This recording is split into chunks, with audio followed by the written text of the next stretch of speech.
How do you find a startup mentor? Great question. Hi, I'm Andrew Ford, known as Sir Ford and also the Attractionist. And I'm the CEO of Socialstarr, and in my business I help a lot of startups get going. I love to help people with big passion to get out there and start their business, whether it's full-time, part-time, etc. Now, do you need a mentor? I think you do. I think it's an important resource to use, and there's different ways to get these mentors. And I just want to discuss a little bit about how do we go through the process of getting one and who's the right choice. Now, for me, it depends on the stage of the startup that you're in. If you're in just ideology, just concept phase of your startup, you can just go and hire some consultants or hire people who've been there before and just get a little bit of their time. You don't necessarily need a permanent relationship with them just yet. If you do have people in your network that would love to help you, that's great. But that's not easy to find until you actually know what you're doing. How do you get the right mentor when you don't know where you're going? That's the difficult part. For instance, I've got a friend who's doing a great startup, but I'm unsure whether he's doing it fully online or he's doing it online and offline, which countries he's going to work with, what size the business is going to get before he exits, and he needs to understand that and more before he can choose the person who has actually been there before in order to help get him to there. So that's one key component, is a mentor should have been there before where you want to go so that they can advise you not on what should do, but what they have actually done.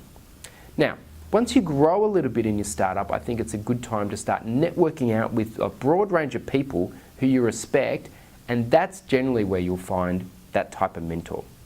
So that could be through LinkedIn, could be going to events, or directly approaching people that you respect in the industry that you want to dominate in. So you need to understand that so you can go out and seek these people out.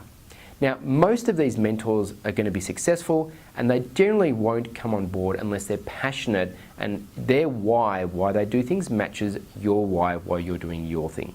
So you need to be able to clearly articulate what your business is and why you're doing it and why that is useful for this person. And really, if it's not a match for their passions, you're never going to be able to pay them enough or afford enough at a startup space to get them on board. Now, when you're a little bit bigger and you've been going for a few years and your business is more mature, you can afford to have a more formal board structure or advisory capacity. Now, Socialstarr is currently in that phase, and we just recently appointed a mentor who is a paid mentor, but he believes in where we're going in the business. He's extremely senior, extremely experienced, he's exited many businesses of our type, and so I feel very fortunate to have this person on board. But they came on board through a network referral from someone who is actually an investor in our business, and he came on board for a minor fee because he believes in the business that we have and the growth trajectory we're on. So you need to have those three components in place before you can get the right mentor.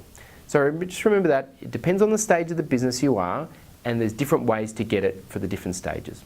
Hope that was helpful. If you have any more questions about that, please just post them below. Until next time, I'm Sir Ford.